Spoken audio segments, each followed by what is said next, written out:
Jumpa lagi dari TV. Ya, buat kalian yang minta pembahasan Acer Nitro 5 keluaran 2022, nih, laptopnya udah ada di samping kami nih ya. Yang diuji ini prosesornya udah 14 core. Discrete GPU-nya sudah RTX 30 series. RAM-nya udah DDR5, SSD-nya PCIe Gen 4. Bisa nambah 2 SSD lagi malah di sini ya. Layarnya 165 Hz IPS 100% sRGB. Nah, ini adalah Acer Nitro 5 AN515-58.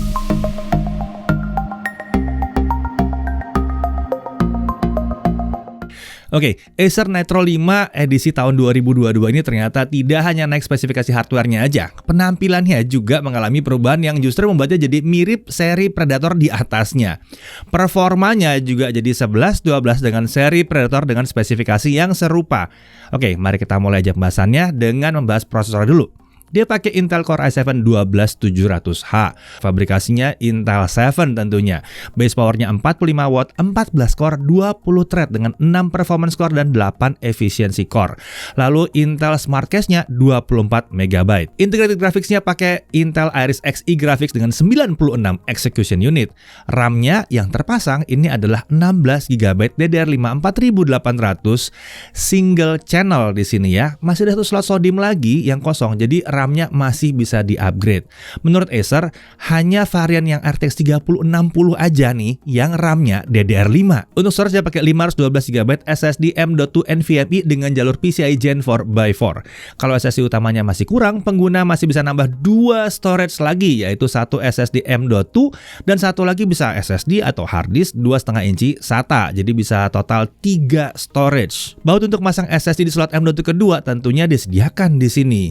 Tidak ketinggalan, Acer juga menyertakan bracket baut dan kabel fleksibel SATA untuk pemasangan hard disk atau SSD SATA. Saran kami sih SSD aja. Sementara SSD M.2 di laptop ini juga dilengkapi dengan lempengan heatsink pendingin, jadi suhunya bisa terjaga ya. Untuk discrete GPU dia pakai GeForce RTX 3060 laptop GPU dengan 6 GB GDDR6. Nilai maksimum TGP-nya ada di 140 watt, lebih tinggi dari nilai standar Nvidia yang menjanjikan 115 watt aja. Agak sedikit lebih di sini ya. Sementara untuk resizable bar-nya itu sudah aktif di laptop ini. Laptop ini juga sudah dilengkapi dengan MUX switch. Jadi pengguna bisa mengaktifkan discrete GPU-nya saja atau mengaktifkan discrete GPU dan integrated graphics-nya. Untuk wireless connectivity dia pakai modul Killer Wi-Fi 6 AX1650i, mendukung Wi-Fi 6, gigabit Wi-Fi dan Bluetooth versi 5.2. Kapasitas baterainya ada di 57,5 Wh dan OS-nya tentunya Windows 11. Bodinya tentu form factor-nya ada di clamshell, materialnya adalah polikarbonat. Untuk warna ini namanya adalah obsidian black, ya hitam ya, oke. Lalu untuk desain ada sejumlah elemen bentuk dari seri Predator yang tampak jelas pada Nitro 5 terbaru ini. Salah satunya terlihat pada bentuk dan warna lubang exhaust di belakang. Desain dan posisi engsel layar serta penempatan konektor pun kini mengikuti seri Predator. Punggung layar pun dibuat lebih keren dengan goresan garis merah biru yang berkesan futuristik dengan logo Acer berukuran kecil pada bagian atas. Untuk ukuran panjangnya 36 cm, lebar 27,1 cm dengan ketebalan hanya di 2,69 cm. Bobot laptop ini adalah 2,38 kg dengan charger 726 gram. Ini adalah charger 230 watt ya. Jadi total kalau dibawa-bawa itu sekitar 3,1 kg. Untuk display layarnya adalah layar 15,6 inci, resolusinya Full HD. Refresh rate-nya 165 Hz dengan response time dijanjikan di 3 millisecond.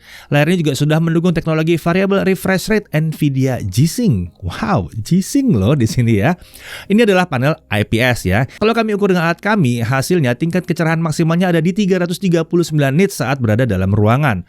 Cukup terang. Sementara tingkat gamut coverage-nya ada di 98% sRGB dan gamut volumenya ada di 101,4% sRGB. Jadi layar ini cocok untuk gamer maupun content creator juga. Layar laptop ini permukaannya non-glare ya, jadi nggak terlalu banyak mantul-mantul gitu ya cahayanya ya.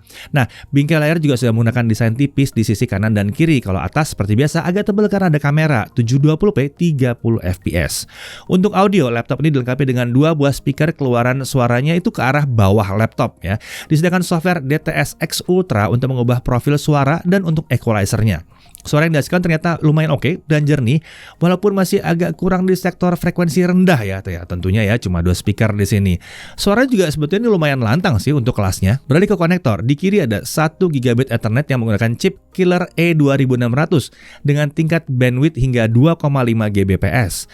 Lalu ada 1 USB 3.2 Gen 1 5 Gbps, ada 1 3,5 mm audio combo jack. Beralih ke bagian kanan, ada 2 USB 3.2 Gen 2 yang 10 Gbps. Nah, di bagian belakang ada DC in, ada 1 Thunderbolt 4 ya, masih Thunderbolt di sini, ada 1 HDMI 2.1 di sini ya. Nah, untuk keyboard, desain dan tata letak tombol di laptop ini tetap mempertahankan ciri khas keyboard Nitro 5 sebelumnya. Untuk tombol WASD, anak panah dan Nitro Sense pinggirannya ada border putih tebal sehingga mudah dibedakan dari tombol lainnya. Sementara untuk anak panah itu ukurannya dibuat tetap sama dengan ukuran tombol lainnya, jadi lebih nyaman untuk digunakan. Keyboard ini dilengkapi dengan lampu backlit RGB dengan 4 zona warna. Untuk pengaturan warna dan efek lampu backlit dapat dilakukan melalui software Nitro Sense. Untuk tingkat kecerahannya ada 4 yang diatur dengan menekan tombol F10 untuk menaikkan tingkat kecerahan, F9 untuk menurunkannya. Untuk touchpad posisinya sejajar dengan tombol spacebar dan alt kanan, jadi mengetik masih tetap nyaman karena telapak tangan nggak mudah masuk ke touchpad. Tentunya ini adalah precision touchpad. Nah, sistem pendinginnya itu di laptop ini menggunakan 5 buah heat pipe dan 2 buah kipas. Untuk ventilasi udara masuk ada di sisi bawah laptop dan di sisi sebelah atas keyboard. Sementara untuk titik pembuangan panasnya ada 4, 1 ke kiri, 1 ke kanan, dan 2 ke arah belakang. Tentunya ada menu pengaturan manual kecepatan kipas di software Nitro Sense dengan pilihan Auto, Max, dan Custom. Nah, sekarang kita masuk ke pengujian performa. Kita lihat dulu profilnya ya. Profil performa di laptop ini dapat diatur melalui software Nitro Sense dengan pilihan Quiet, Default, dan Performance. Untuk mode Quiet, kecepatan kipas tidak dapat diatur secara manual. Oke, kita lanjut ke Cinebench R15. Kita putar 20 kali untuk lihat performance seperti apa. Saat menggunakan mode Default, skor tertinggi yang dicapai adalah 2830 poin. Dan kalau kita pakai Performance, itu di 2880 poin. Untuk skor yang bisa dipertahankan terus-menerus kita jumpai ada di 2500-an poin saat menggunakan mode default. Kalau di mode performance, skor sempat berada di 2700-an poin sebelum akhirnya turun sedikit di bawah 2700 poin. Skor seperti ini tergolong sangat tinggi, bahkan bersaing dengan seri Predator dengan prosesor sejenis yang kita pernah review sebelumnya. Nah, untuk suhu kerjanya pada saat kita menjalankan Cinebench ini ya, saat menggunakan kecepatan kipas maksimum, suhu prosesor mengalami pergerakan di 87 sampai 93 derajat Celcius saat di mode default dan berada di kisaran 98 sampai 100 derajat Celcius saat di mode performance. Tapi tentu saja ini kalau pakai software yang hanya menghajar prosesor saja. Sudah sangat langka ya software yang kayak begini ya. Nah, kita lanjut aja langsung kita lihat kalau di Blender gimana ya. Kita pakai Blender. Oke, untuk CPU rendering selesai dalam waktu 2 menit 15 detik. Sementara dengan GPU rendering CUDA kalau pakai RTX 3060 aja selesai dalam waktu 25 detik. Kalau kita tambahkan lagi kan ada ini ya, ada Thunderbolt. Jadi kita bisa pasang eksternal GPU. Kita bisa tambah eksternal GPU dengan RTX 3070 Fe kami dan semua selesai dalam waktu 12 detik atau 2 kali lebih cepat. Nah, itulah gunanya ada Thunderbolt di sini ya. Nah, untuk suhu kerjanya pada saat kita melakukan GPU rendering dengan CUDA di mode performance dengan kecepatan kipas di max, suhu prosesor terjaga di 60 sampai 70 derajat Celcius walaupun di akhir pengujian ada lompatan sedikit ke 81 derajat Celcius. Sementara disk GPU-nya itu hanya sekitar 66 derajat Celcius saja. Kita lanjut ke Adobe Premiere Pro CC 2022. 4K 60 videonya panjangnya 2 menit 7 detik. Dengan software only ini semua selesai dalam waktu 8 menit 23 detik. Sementara kalau kita pakai GPU acceleration CUDA-nya, pakai RTX 3060 bawaan, ini semua selesai dalam waktu hanya 1 menit 37 detik. Kalau kita render video Full HD 60 fps dengan durasi yang sama, software only 1 menit 44 detik, sementara kalau pakai CUDA semua selesai dalam waktu hanya 33 detik saja. Oke, suhunya bagaimana pada saat kita video exporting dengan CUDA di 4K tadi ya? Prosesornya itu maksimum di 65 derajat Celcius dan untuk disk GPU hanya di 60 derajat Celcius. Adem banget. Oke, kita lanjut ke DaVinci Resolve, software video editing yang gratis tapi profesional ini. Dengan video 4K 60 durasi 2 menit 7 detik, semua selesai dirender dalam waktu 3 menit 53 detik. Kalau videonya Full HD selesai dalam waktu 1 menit 9 detik. Untuk suhu kerjanya, nah ini memang agak tinggi ya, walaupun kipasnya di max, prosesor tuh bergerak di naik turun di rentang 95 sampai 100 derajat Celcius. Sementara untuk diskret GPU ada di 68 derajat Celcius. Memang nggak aneh ya kalau suhu prosesor tinggi karena DaVinci Resolve versi gratis itu cenderung akan membebani prosesor sampai habis dulu sebelum dia menggunakan GPU. Jadi kalau mau pakai software yang satu ini, ya pastikan ruangannya dingin pada saat ekspor atau gunakan mode default aja supaya suhunya nggak lompat setinggi itu. Kita beralih ke gaming. Dota 2 1080p fastest render skill 100%, kita masih dapat 140 sampai 190 fps. CS:GO 1080p low 340 sampai 600 fps. Shadow of the Tomb Raider 1080p highest ray tracing high DLSS di quality masih dapat 80 sampai 120 fps. Kentengan kayaknya ya. God of War 1080p high DLSS di quality kita dapat 80 sampai 100 fps. Red Dead Redemption 2 1080p high DLSS di quality dapat 80 sampai 110 fps. Assassin's Creed Valhalla 1080p high kita masih bisa dapat 80 sampai 90 fps. Nah, di game ini main selama 30 menit di mode performance dengan kipas di max, suhu prosesor itu ada di kisaran hanya 60 sampai 64 derajat Celcius saja. Sementara diskret GPU-nya suhu tertingginya itu mencapai hanya 71 derajat Celcius. Nah, untuk suhu permukaan bodinya, untuk keyboard area paling panas ada di dekat tombol F9 dengan suhu mencapai 41 derajat Celcius. Nah, untungnya suhu tombol keyboard yang lain aman di bawah 40 derajat Celcius termasuk tombol WASD. Sementara itu suhu tertinggi di bodi ada di kisaran 42 derajat Celcius yang terjadi di sisi sebelah atas keyboard. Tentunya kalau area palm rest itu aman di bawah 35 derajat Celcius. Oke, kita lanjut ke storage testnya. Dengan Crystal Smart kita dapatkan bahwa kecepatan bacanya ada di 6551 Mbps dan tulisnya ada di 3957 Mbps. Untuk kapasitasnya, ini adalah PCIe Gen 4 yang kenceng. Kayak untuk 512 GB emang segini kencengnya itu ya kalau yang Gen 4, luar biasa. Oke, kita lanjut ke battery life-nya. Kita pakai mode default dengan brightness 50%, volume 25%, setting layar di 165Hz dan IGP-nya tentunya kita aktifkan. 1080p video playback itu hampir 6 jam, sedikit di bawah 6 jam. Lumayan ya, mengingat baterainya nggak gede-gede amat. Sementara untuk charging 30 menit pertama kita dapat 30%. Untuk dari 0 sampai 100% kita dapat 2 jam 8 menit. Ini hasil yang normal menurut kami.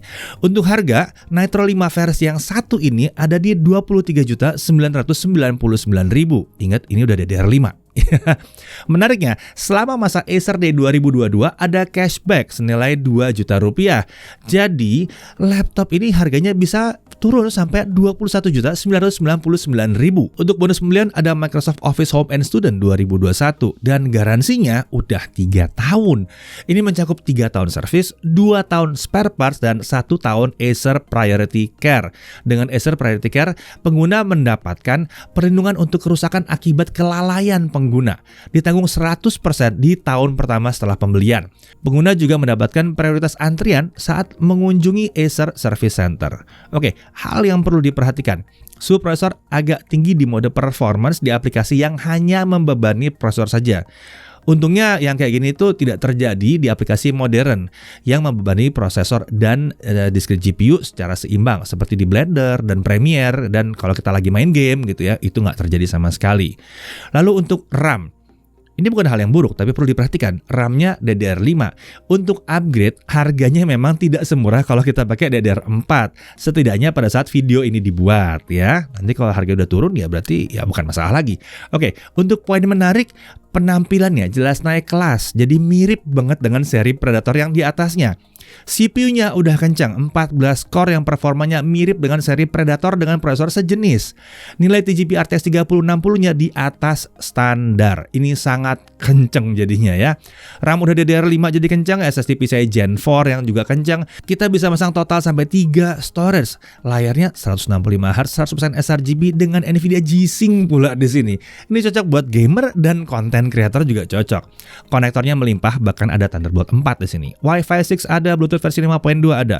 Pengaturan manual kecepatan kipas juga ada di sini. Ada bonus Microsoft Office juga. Ada garansi kelalaian pengguna juga di sini.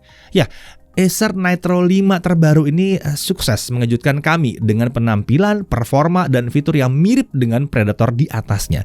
Tetapi dengan harga yang lebih rendah tentunya. Kemampuan memasang 3 buah storage itu juga menjadi nilai lebih yang tersendiri yang sulit ditemukan di laptop gaming lainnya, terutama di kelas harganya ya. Pada akhirnya, jika yang kalian butuhkan ada di Acer Nitro 5 edisi tahun 2022 ini, laptop gaming ini adalah salah satu pilihan yang memang cukup menarik yang ada di pasaran saat ini. Saya Deddy Irfan, Jagat Review TV.